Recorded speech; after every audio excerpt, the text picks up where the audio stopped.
भावाच्या मदतीला भाऊ धावला. ऑपरेशन टायगर वरून राज ठाकरेंनी टीका केलेली आहे. स्वाभिमान विकला की उरता जिवंत प्रेत, फुटीर खासदारांना राज ठाकरेंनी सुनावलाय.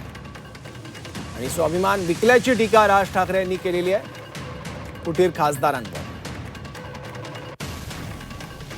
बेरोजगारीचं प्रमाण इतकं प्रचंड मोठ्या प्रमाणावरती वाढलेलं आहे, काही लक्ष आपलं तिकडे?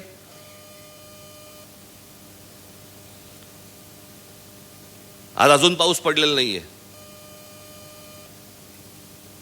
महाराष्ट्र देशात अनेक ठिकाणी, खास करून महाराष्ट्रामध्ये दुष्काळी परिस्थिती येणार.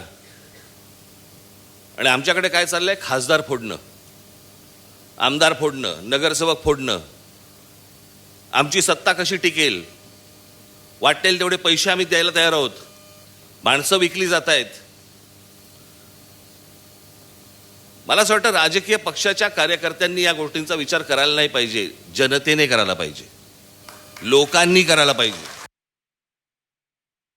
त्यांना निवडून आणण्यासाठी तुम्ही 4-4, 5-5 तास, 2-2 तास तिथे उन्हामध्ये त्या रांगेत उभे राहिलात. तो माणूस 50-100 कोटीसाठी म्हणून विकले जातात. त्यांना पुन्हा तुम्ही परत उभे करणार का? आत्ताही जर समजा ते परत आले तर तुमची प्रतिक्रिया काय असणार त्याच्यावरती?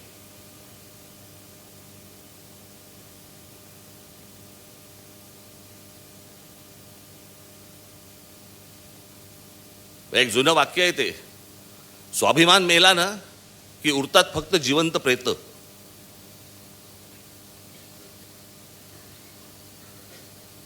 आणि हे ज्या प्रकारचं राजकारण आता महाराष्ट्रामध्ये, देशामध्ये जे सुरू आहे, भविष्यातल्या येणाऱ्या पिढ्यांना आम्ही काय सांगणार आहोत? आम्ही विकले गेलो.